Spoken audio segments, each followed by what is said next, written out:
All right, you have questions about buying a home in Spain or Portugal, and here at This Iberian Life, we have answers. So I'm talking today with an expert on the island, the Spanish island of Ibiza.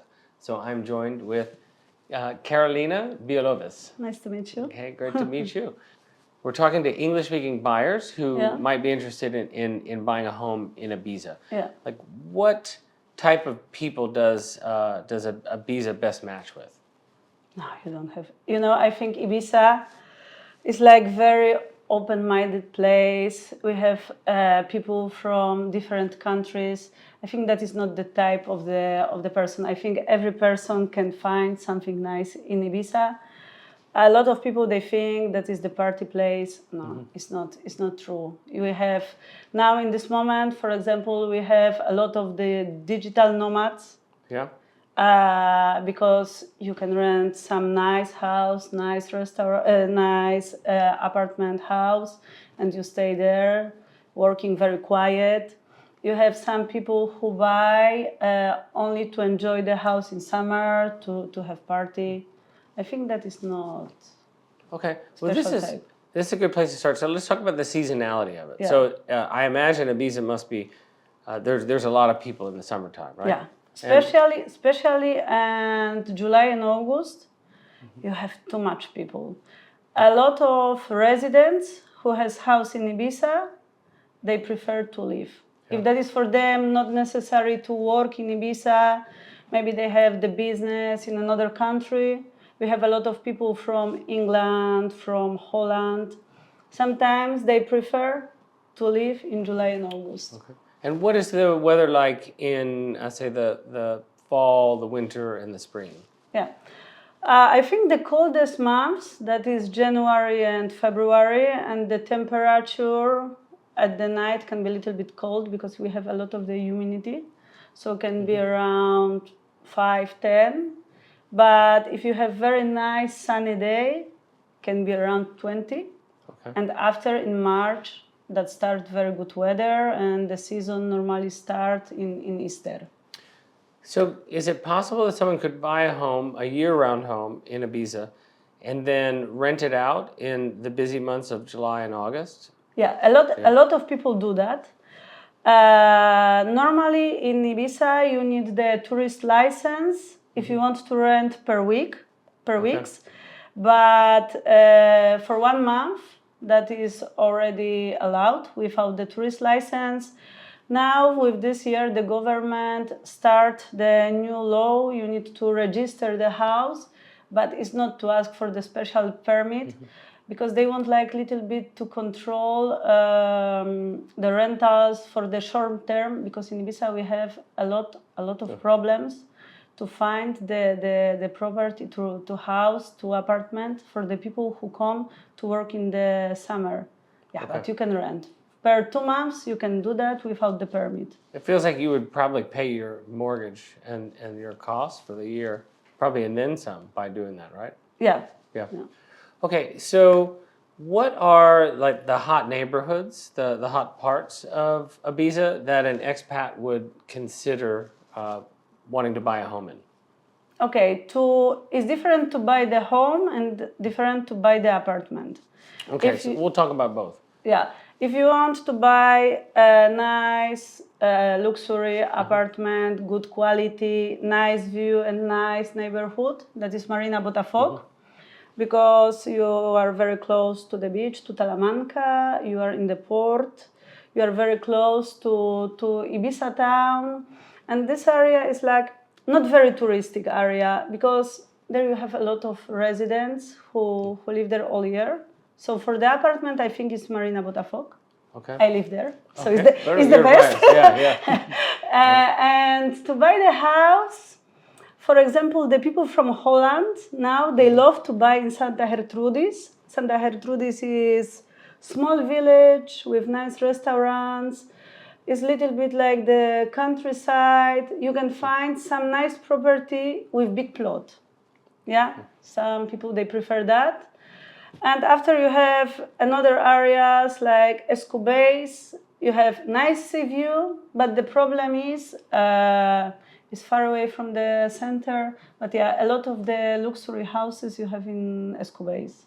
Okay, Escapat's got that. So, do you see many North Americans buying homes, living in Ibiza? Now a little bit more, but generally that are people from Europe. Why? Because the flights, the connections. A lot of people they are looking to have comfortable flight, directly flight. We have some people from America, but more people from Europe. Okay, is there a strong like expat, community in Ibiza, or is it just sort of everybody is, No, kind of yeah, mixed together?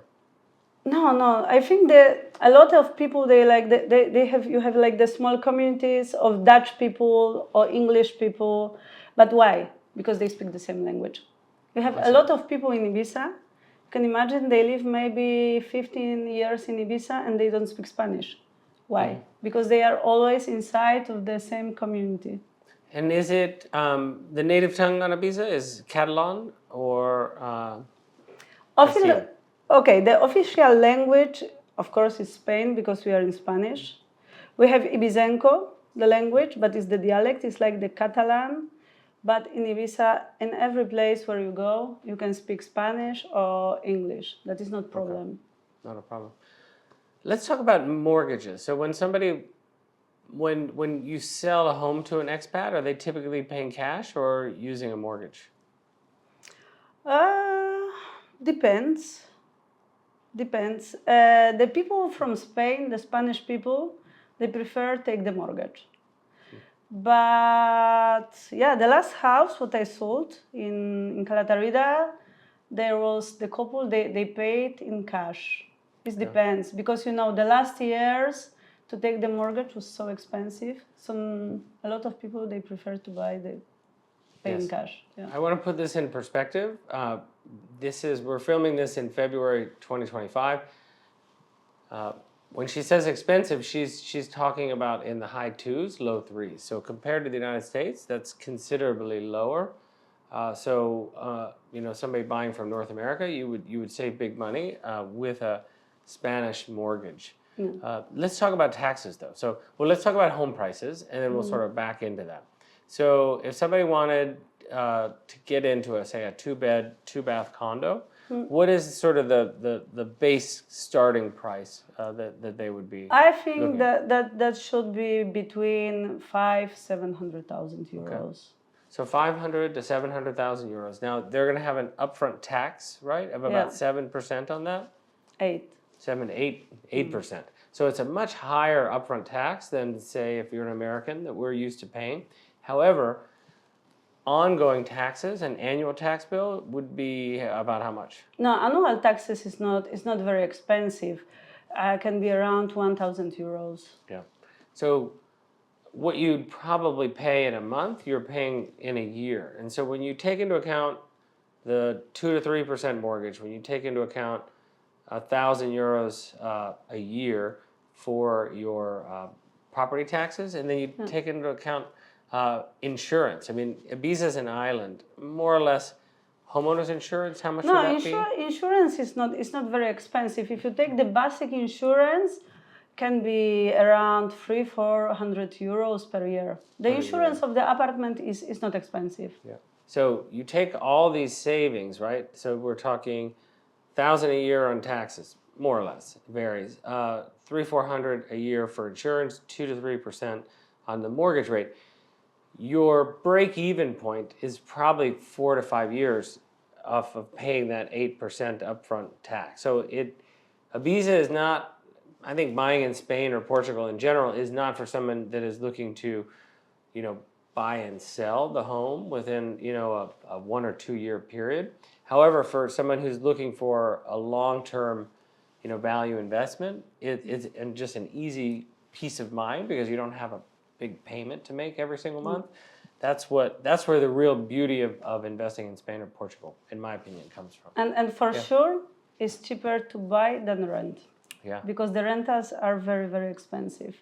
In my opinion, in this moment in Ibiza, with the prices what you have of rentals, rent the apartment is waste the money.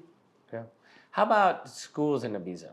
Do you have many families? Because I hear it's great for families. Do a lot of families live on the island year round, or are they moving to Ibiza after their kids are out of school? No, you have a lot of people also living around here. You have public schools, you have private school, you have very nice school, the name is Morna. That is international school. The kids there speak Spanish, English, Catalan. I think they focus a lot in the international families and focus in the languages. Yeah. I could see a TV show coming, Ibiza High. So, be very glamorous.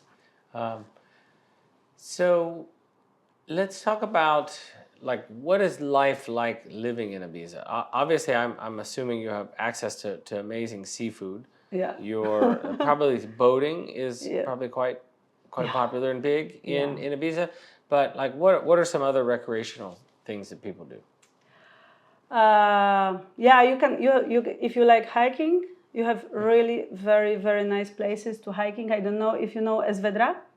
I don't. Okay, Esvedra, that is very special stone in the middle of the sea, and the people say that is, the energy is very magical. So you cannot access there, but just around you have like nice places to hiking.